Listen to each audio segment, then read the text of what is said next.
boa noite. Poder e Política está no ar, ao vivo.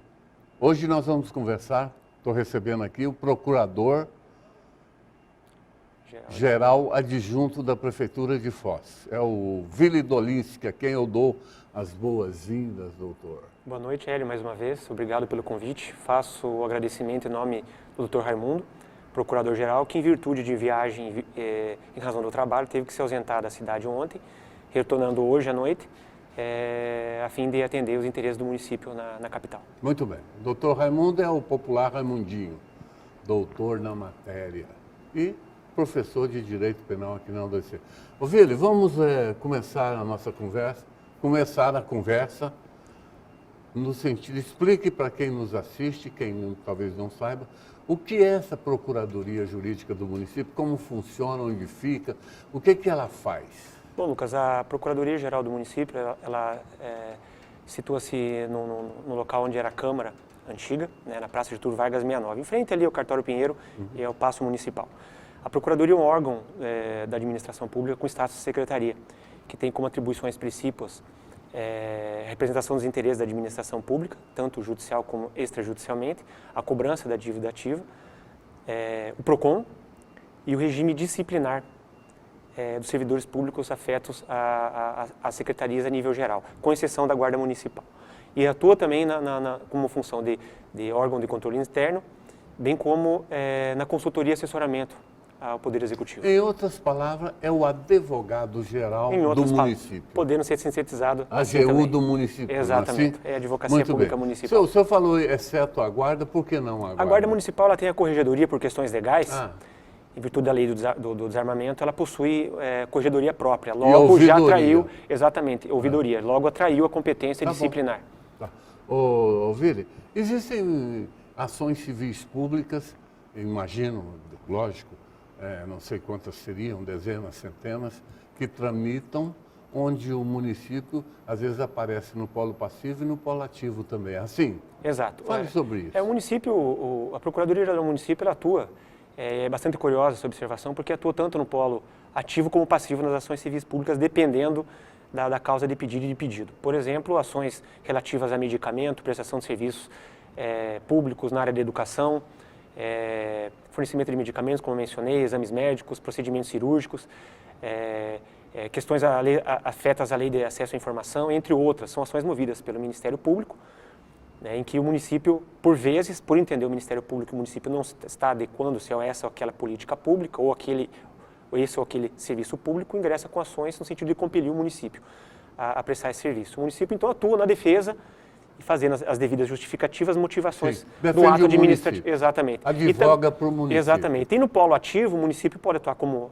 o próprio nome já diz, a denominação ativo, pode atuar atua como autor em ações civis, via de regra no caso de fazer cumprir a lei de improbidade administrativa.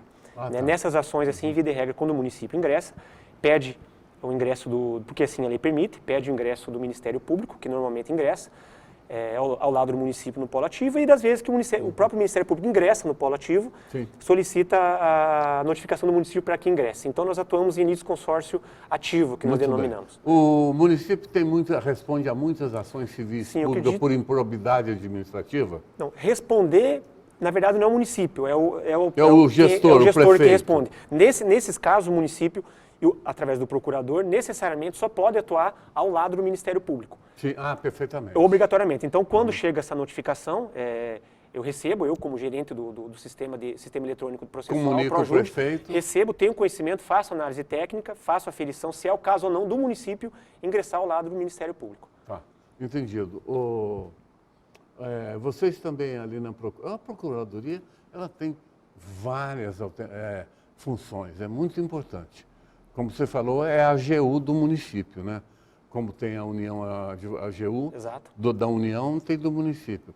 Vocês também, quando ocorrem dentro do quadro dos funcionários servidores municipais, aqui e acolá ocorrem os chamados desvios de conduta, naturalmente é aberto um procedimento que é a cargo de vocês? Exato. A Procuradoria, tão logo seja cientificada, quer por parte de terceiros, quer por parte da própria administração pública, ou mesmo de ofício, no caso, nós ali tenhamos conhecimento de irregularidades, temos o dever funcional de encaminhar a apuração, conforme o caso se apresenta, e pode ser através de uma sindicância ou um processo administrativo disciplinar, conforme a circunstância. Muito bem.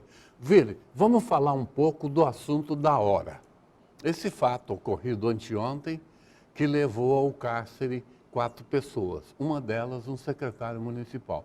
Eu quero registrar que foi a primeira vez na história do município, eu conheço a história, que um secretário municipal encontra-se preso.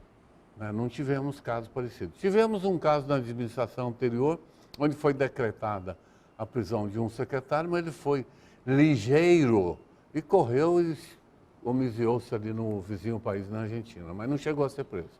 Nesse caso específico do chamado Melquidezeque Souza, que encontra-se até o presente momento preso, o que se passou? Fale para o meu público. Bom, essa situação internamente já vinha sido discutida, isso administrativamente já se tinha conhecimento de procedimentos irregulares que ocorriam no âmbito da Secretaria Municipal de Fazenda e assessoria técnica de tecnologia e informação. Isso já havia sido levado ao conhecimento do prefeito, que muito antes, inclusive, até do próprio cumprimento do mandado de busca e apreensão que houve, acredito que no mês de junho. Sim. Não estou me recordando bem, mas acredito alguns no mês de meses junho, atrás. exato. Mesmo antes disso, já havia um procedimento aberto no âmbito da Procuradoria-Geral no sentido de averiguar essas ilicitudes. O processo já está em estado avançado de averiguação. Por óbvio, não detemos prerrogativas de investigação que a Polícia Judiciária possui. Daí porque hoje estamos solicitando, no caso, a comissão competente está solicitando cópia do que foi angariado por parte dessa investigação policial junto à promotoria, no sentido de trazer mais elementos para que nós possamos também tomar medidas administrativas nesse sentido, que é uma instância, uma esfera independente do que está sendo feito no Poder Judiciário. Então, nós pretendemos, sim, ter um relatório detalhado do que foi feito e apresentar ao senhor prefeito para as medidas cabíveis. Quando lá atrás houveram os primeiros indícios de que algo não ia bem ali dentro da Secretaria da Fazenda e da TI, por que é uma pergunta que eu tenho que fazer. Porque, por óbvio, quando algum administrador do nível desse senhor, né, do Melk, encontra-se sob suspeição, por óbvio, o caminho mais acertado é chamá-lo e falar, olha, nós estamos aqui com a denúncia, o senhor, por gentileza, fique em casa até que os fatos sejam apurados. Isso é o que a gente vê no dia a dia. Certo. Mas não fizeram isso, ele continuou lá, na função plena, e até o momento que os policiais do GAEC chegaram lá com ordem de prisão emitida por uma juíza e prenderam-no. Por que não previram isso lá atrás? Administrativamente, como eu mencionei, em virtude de limitações probatórias, em virtude de algumas limitações... Falta de provas? Não, na verdade, por exemplo, interceptação telefônica. Nós não temos acesso a isso. E ocorreram interceptações nesse caso? Não sei se no caso específico não tive acesso ao inquérito policial se houve, mas assim, existe algumas provas, uns meios de diligência empregados pela Polícia Judiciária que a Comissão de Sindicância não detém. Inclusive até a própria apresentação das testemunhas não é obrigatória. Se uma testemunha é estranha à administração pública, não é servidora, sequer é obrigada a comparecer, não há condução coercitiva. Sim, não tem poder de polícia. Exatamente. Então, assim, com certeza a investigação por parte do GAECO caminhou de forma mais rápida e célere do que a sindicância por nós entabulada. Muito bem. Para finalizar essa conversa nossa sobre o caso Melk, muito rumoroso, né? E o que faça uma pincelada para nós, desde o início que ele foi preso até o presente momento. As suspeitas são de quê? Me parece que são... Corrupção ativa e passiva, envolvendo as quatro lavagem de dinheiro e formação de quadrilhas. Formação de quadrilhas. E adulteração inserção de dados falsos. Exatamente. Que é crime previsto também. E só para caracterizar que é possível, como não houve um delineamento, uma certeza absoluta com relação à autoria, por isso não houve deflagração do processo administrativo disciplinar, mas sim apenas a sindicância. Muito bem. Nós não tínhamos um delineamento, por isso não houve determinação, a sugestão ao prefeito até então, que houvesse o afastamento dele, porque ainda não tínhamos uma conclusão com relação à autoria. O cidadão em pauta, o Melquidezeque, mas é pela cidade de Melk. Ele é funcionário de carreira ou comissionado? Não, é um servidor detentor de um cargo de provimento efetivo em comissão. Exato. Comissionado. Muito bem. Então, agora cabe à Justiça, daqui para frente, e será apreciado pelo Judiciário. Exatamente. E a administração também vem tomando, como de fato já vem tomando, E vocês vão acompanhar os passos do judiciário até para embasar o procedimento aberto no âmbito da Procuradoria. Exatamente. É assim, doutor? Exatamente. Tomaremos aquela prova como nossa, mediante solicitação ao Poder Judiciário, crente que será atendida, né? Tá. Para que possamos embasar o juízo de valor da comissão, no sentido de sugerir a tomada de providências ao prefeito. Existem muitos processos sobre aqueles tais desvios de conduta que são hoje analisados por vocês? Quantos nós teríamos? Desvio de conduta em que sentido, especificamente? Recentemente tivemos um caso de um servidor concursado que recebeu dinheiro da Câmara e abriu-se um procedimento e concluiu-se que foi uma falta grave, o Ministério Público pediu, não é? E ele acabou exonerado. Sim, sim. Esse é um caso grave, porque perdeu o emprego. Seria espécie de justa causa, né? Exato. Foi exonerado ou demitido? A questão de exoneração e demissão, Qual terminologia técnica, né? É. A exoneração é o caso, ocorre nas hipóteses por exclusão, tudo que não for falta disciplinar, punição, é exoneração. Né? Então, a exoneração pode ser pedido ou por determinação da autoridade competente. A demissão é sempre por falta disciplinar. Tá, num caso desse, que eu não vou citar não para não ser indelicado, mas tivemos esse caso, Exato. cidadão concursado que cometeu uma falha grave e acabou sendo demitido. Exato, a ilicitude, essa conduta irregular chegou ao conhecimento da Procuradoria, foi instaurado, mediante autorização da autoridade competente, através de portaria, o procedimento, foi apurado a culpa. E ele foi exonerado. Exatamente, por decisão do ato do chefe do Poder E além de Executivo. ser exonerado, está respondendo a um processo civil por improbidade administrativa no judiciário da comarca. Ele foi... É uma consequência, vida e regra. Natural, exatamente, uma Inclusive, natural. teve um imóvel onde mora penhorado para resguardar uma possível execução penal mais na frente. Uma faculdade processual também, o que pode se perceber nisso tudo é que a prefeitura é como uma empresa particular. O funcionário, o servidor tem que portar-se adequadamente, senão ele perde o emprego. Exato, existe um rito específico, mediante uma legislação própria. Exato, deveres e obrigações o servidor público tem, sim. Ô, Vílio, quantos procuradores tem hoje o município? Nós somos em 12 procuradores efetivos. Por exemplo, existem aqueles que atuam na fazenda, no Fostrans, é assim? Exato. As autarquias possuem jurídico próprio. Ah, é? Porque quando falamos de autarquias, falamos Fundação Cultural. Exatamente. Não, a Fundação Cultural não detém o cargo de procurador. Não tem, porque não há necessidade. Criado por lei. Por conta disso, por uma determinação do chefe do Poder Executivo, existe destacado um procurador para fazer esse acompanhamento até que ele supra essa deficiência. E o Fostrans tem? O Fostrans tem, são 2 procuradores lá, existem 2 procuradores, um efetivo e um comissionado. No Fosprev existe um servidor de carreira também. Tá bom. No Fosabita, não sei precisar como... O senhor está há quantos anos lá? Eu ingressei no quadro em 2001. O senhor tem alguma filiação política? Não. Não gosto. Eu estou conversando com o Vili Dolinski, que é o subprocurador jurídico da Prefeitura de Foz. Vamos fazer um breve intervalo e voltamos na sequência.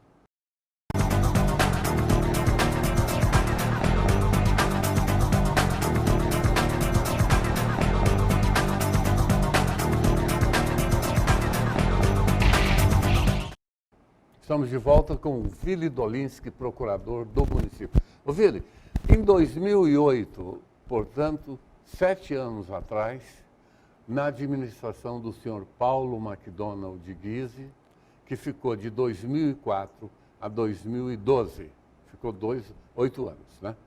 Houve um caso lá em 2008, muito rumoroso, parecido com esse caso que nós acabamos de falar aqui do Melk. Eu vou relembrar o senhor, pode ser que o senhor se lembre, que envolveu também denúncias de que 2 ou 3 empresas da cidade teriam pago os tributos, no caso era, se não estou enganado, ISS, o Imposto sobre Serviço, de forma bem reduzida. E alguém houve na época Você lembra desse caso? Me recordo, sim, Hélio, até porque presidi a comissão no âmbito administrativo de investigação. O processo foi deflagrado no âmbito da Secretaria Municipal de Fazenda. Diagnosticou-se que houve uma baixa de um valor bastante considerável com relação ao ISS de uma determinada empresa. O valor aí passa de milhões aí. Foi baixado, ingressaram no sistema com uma senha de alçada, uma senha de acesso, baixaram um valor considerável. Essa guia foi paga em ato contínuo. Quando eu falo ato contínuo é questão de muito rápido mesmo. Estranho até para o procedimento comum. A gente que advoga, quem milita Você na área fala- sabe que isso é bastante suspeito, não acontece de forma corriqueira. Então, essa guia foi paga, houve uma juntada dessa guia através de uma petição assinada por uma procuradora do município, supostamente falsificada essa assinatura. Sim. É até grosseira a falsificação, na medida que você tem olho nu, quem não conhece disso, né? Mas de qualquer forma nós iríamos fazer uma perícia grafotécnica para garantir isso. Não chegamos a fazer, porque eu já vou explicar os motivos.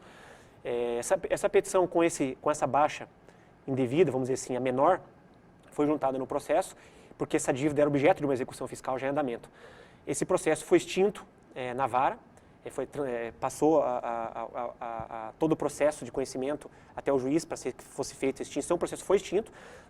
Em ato contínuo, quando foi descoberto essa situação, deflagrado o processo administrativo de investigação, verificamos, através de oitiva de vários servidores, que realmente houve um acesso. Estávamos por chegar já, na medida que é uma questão técnica muito complicada, você chegar a essa questão de acesso, uma questão de informática, teríamos que ouvir a empresa, os funcionários vinculados à TI, que tem a gestão de todo esse aparato tecnológico de acesso a essa informação, de conhecimento do sistema, detalhar isso para a gente. Quando estávamos conseguindo já fechar o cerco com relação a isso, duas pessoas tinham sido indicadas como eventuais responsáveis por essa ação delituosa, esse ilícito aí. Estávamos fechando o cerco, eu digo em tese, supostamente, porque não houve ali uma efetiva conclusão disso, através do advogado delas, essas duas pessoas, através do seu advogado, ingressou com mandato de segurança questionando a composição formal do ato administrativo que gerou esse procedimento, ou seja, da portaria. Ingressou com mandato de segurança, o juízo, salvo engano, da terceira vara acatou esse... Doutor Ederson Santos. Acredito que seja, não me recordo bem o nome do Acatou, magistrado. deferiu. Exato, deferiu a liminar, no mérito confirmou, de forma que esse processo foi anulado. Acredito que tenha sido confirmado também, a sentença foi confirmada em segunda instância. Na medida que esse processo foi anulado, fiz um relatório conclusivo, porque a decisão judicial assim me obrigava. Estávamos já no fecho do processo, aguardando a perícia grafotécnica, de forma que fiz o relatório, no momento que o processo se encontrava, enviei ao então chefe do Poder Executivo. E fiz a ressalva de que, em que pese a decisão judicial, uma vez saneado o processo, arrumado, corrigido esse vício formal, Sim. era possível sim proceder à investigação novamente, constituir a prova, fazer a investigação novamente. Até porque o momento ainda era possível, não tinha decorrido tanto tempo. Sim. Acho que talvez alguns meses após o ato ilícito, então ainda era possível, ante o frescor da prova, Naturalmente. era possível ainda coligir alguma coisa. Enviei ao gabinete, não tive notícia até o final da gestão, se houve essa retomada das investigações, não tive notícia. Nem o senhor não respondeu, não teve nenhuma resposta. Não tive resposta. Em exato. outras palavras, nada se fez. Porque senão ele teria que responder ao chefe da direção, o senhor dê andamento ou pare tudo. De fato não houve uma providência, não tenho conhecimento Parou de decisão nesse tudo. sentido. E mais adiante tive conhecimento de que, inclusive o inquérito civil que havia sido instalado para apurar isso, teria sido arquivado, salvo engano. Também teria sido no arquivado. fórum? Exato, foi arquivado o inquérito civil na promotoria, não me lembro qual promotoria apurava No isso. fórum ou na promotoria? Promotoria. Tá. É o inquérito E civil. no fórum, continuou? Não, no fórum, o processo judicial da execução, essa execução fiscal, houve a empresa, para dar continuidade à empresa, acho que uma vez que deu todo esse clamor, isso foi muito divulgado, Sim. a empresa foi lá, fez o pagamento do valor restante, a própria Secretaria de Fazenda levantou naquela época o valor restante, Pagou. foi feito o pagamento e o processo foi baixado de forma, aí sim, regular. O débito foi baixado de forma regular. Entendi. Em outras palavras, ninguém foi punido. Não. E eu estou notando que agora, com esse advento desse fato envolvendo agora o caso da TI, agora desse senhor preso, mais 3 pessoas, eu notei que esse assunto voltou à baila.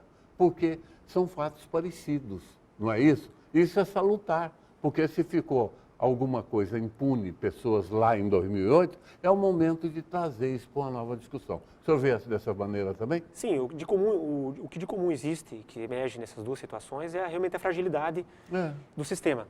Tanto que hoje participei de uma reunião com os representantes da empresa, que gerenciam o programa, juntamente com o pessoal da TI, e por determinação do prefeito foram zeradas todas as senhas de acesso, por questão de segurança. Todas as senhas de acesso foram seguradas e vão ser distribuídas mediante termo de responsabilidade. Então, é uma medida que estanca qualquer tipo de insegurança, na medida que vai racionalizar o controle Vão botar de acesso a essa... Exatamente. Vão botar mais segurança nos controles. Exatamente. Aqui no Brasil tem-se um ditado que diz o seguinte: depois que o ladrão entra, fecham a porta. Ou que ele sai, né? É um hábito brasileiro. Não sei porquê. De repente, o que acontece? Tudo, o ladrão já está lá no fim do mundo, vamos fechar essa porta. Mas, enfim, aconteceu. A gente torce para que seja tudo muito bem apurado, né? Porque o desgaste de uma situação como essa, não se pode negar, é muito grande, né? E daqui a pouco tem eleições, isso será, quero crer, lembrado. É sempre lembrado dessas coisas. Mas, enfim, está tudo caminhando, o GAECO é um órgão muito sério, e está dando sequência às investigações. É assim? Exato. Então, agora está na mão do judiciário. Exatamente. Administrativamente, ressalto que as medidas também estão sendo tomadas. Dentro da Procuradoria. Exatamente. Vire, tem algum programa ali dentro da Procuradoria que diz respeito a tributos? Porque a máquina municipal, ela vive de cobrança de tributos, né? E esses tributos, com a crise, eles tendem a não serem pagos em dia, vai atrasando, tem uns que não pagam, outros deixam. E como é que está isso? Vocês têm um arcabouço de cobrança, de execução de dívida? Nós temos aí em torno em termos de execuções fiscais, nós temos mais de 20 mil execuções fiscais em andamento, nas duas varas da Fazenda Pública. 20 mil? Recentemente, você colocando aí de programas que a Procuradoria tem no sentido de agilizar isso, nós levamos a conhecimento do Tribunal de Justiça e tivemos recentemente falando com os 2 juízes das varas da Fazenda Pública aqui no sentido de trazermos um projeto de mediação para Foz do Iguaçu. Até porque se trata de um atendimento à lei federal e, sobretudo, o Código de Processo Civil. Fala do projeto de mediação. É uma composição... Fazer um acordo. Exatamente, com os devedores. Chamá-los e até mesmo no sentido de prevenir as execuções fiscais.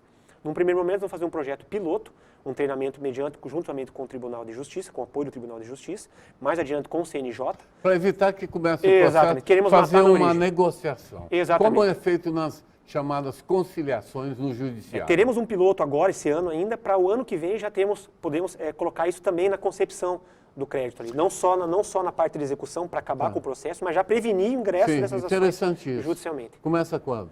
Nós estamos, como disse, estamos fazendo treinamento esse mês com o pessoal do TJ que virá até Foz do Iguaçu no sentido. Dar o background. Exatamente. Na sequência vamos fazer outro treinamento junto ao CNJ para estarmos habilitados para começar. Por si só, independente do Poder Judiciário, a gente possa dar andamento nessas mediações no âmbito administrativo também. Mas de imediato teremos o apoio do TJ, através de um termo de convênio, para que possamos botar termo a esses processos aí. É uma medida inteligente. O senhor tem ideia em valores, em ativo financeiro, 20 mil as execuções? Quanto isso remonta em termos... Olha, o valor é bastante flutuante. Eu não tenho, pedi um levantamento até para apresentar nesse diagnóstico. É muito, milhões, né? Muito, Lucas. Muita coisa, muito dinheiro, né? Exato, muita coisa. Eu imagino. Talvez muitas dívidas antigas que a gente pode agora conseguir agilizar o pagamento, liberar esse devedor dessa cobrança, dessa certidão, enfim, e sobretudo desafogar o Poder Judiciário e a própria Procuradoria e Secretaria de Fazenda. Que um processo girando, o custo disso gera em torno de 3 ou 4 mil reais. Um processo desse girando. E às vezes um processo que não tem efetividade. Então a ideia é que a gente consiga prevenir isso através das mediações, no que for possível, evidentemente. Nem todos os casos vão ser passíveis de resolução, mas na medida do possível, sim, com esforço conjunto. Temos aí a intenção de a médio a longo prazo a gente consiga melhorar estancar esse problema aí, exato. É um problema danado, né? É o que traz a grande demanda das duas varas da Fazenda Pública. Se a gente conseguir estancar isso, vai ser um grande passo para que a gente possa otimizar aí a cobrança da dívida ativa no Dr. Wendel e Dr. Giacomini, aqui eu mando os nossos cumprimentos. Rodrigo Giacomini, Dr. Wendel. Isso. Os 2 juízes das duas fazendárias. Exatamente, extremamente comprometidos com essa situação de agilização processual, de realmente fazer com que a gente consiga acabar com esse dilema de que essas execuções fiscais elas causam toda essa demanda excessiva. A gente consiga fazer girar a máquina do judiciário com mais agilidade, e sobretudo administrativa, sobretudo de forma preventiva. Vire, a prefeitura hoje está em regime de 6 ou 8 horas? A prefeitura acredito que não tem horário reduzido. Órgãos. 8. Acredito que 8 horas, né? Isso. A Procuradoria, por exemplo, mesmo, 8 abre às 12, às 9, meio-dia, 14. 8 às 12 e das 13 às 17 horas. Então é o período integral. A Procuradoria, sim. É isso? Acredito que os outros órgãos também, Lucas, não tenho conhecimento de redução aqui no Hospital Municipal, quem cuida do Hospital Municipal é a Secretaria da Saúde. E quem cuida, dá dá essa cobertura jurídica para o secretário da Saúde? São vocês também? Para Ou tem secretarias... procuradores? Não, na fundação existe um corpo jurídico lá. Ah, é isso? Existe um corpo jurídico. Inclusive, agora, nesse concurso que foi deflagrado recentemente, parece que existe a vaga, até por uma indicação minha no conselho, quando participava do conselho curador. Do conselho curador, né? Curador. Do conselho curador da fundação, até uma sugestão pessoal minha que foi acatada pelo conselho todo, no sentido de que tivesse concurso para esse, se fosse feito um concurso, que tivesse contratação de advogados efetivos, até para assegurar autonomia e independência do desempenho das atribuições deles. Há pouco tempo, o promotor que cuida da área da saúde, né, a defesa do patrimônio público, cumprindo com as suas funções precípuas, função dele, chegou a peticionar aí para o juiz pedindo a extinção da Fundação Municipal de Saúde. Ele simplesmente pediu. Foi noticiado na época, né? O senhor sabe nos dizer como é que ficou aquele Lucas, pleito? Essa ação pedindo a extinção, na competência do promotor, essa ação, o município não é parte nessa ação, ela foi proposta diretamente contra a fundação. A própria fundação que vai se defender. Exatamente, trocamos ideia, com alguma informação ou outra com o jurídico deles, mas isso vai ser encaminhado diretamente pelo jurídico. O município não está nesse processo. Está só observando. Exatamente, o município não figura nesse processo no polo passivo. Chegamos ao final, quero agradecê-lo por ter vindo, muito gentil da sua parte. É a segunda, ou terceira ou quarta entrevista que eu faço com o senhor. Segunda. O senhor tem sempre coisas a dizer, lúcido, inteligente, preparado. Fique à vontade para despedir-se. Hélio, agradecer mais uma vez pela presença, por poder falar um pouquinho da advocacia pública, os projetos da Procuradoria, o que é a Procuradoria, né, qual que é o papel da Procuradoria perante a administração pública. Grato mais uma vez e sempre à disposição para trazer os esclarecimentos aí que se entenderem necessários. Eu que agradeço a todos, vamos ficando por aqui, tenham todos um bom final de semana e quarta-feira estaremos de volta. Boa noite a todos.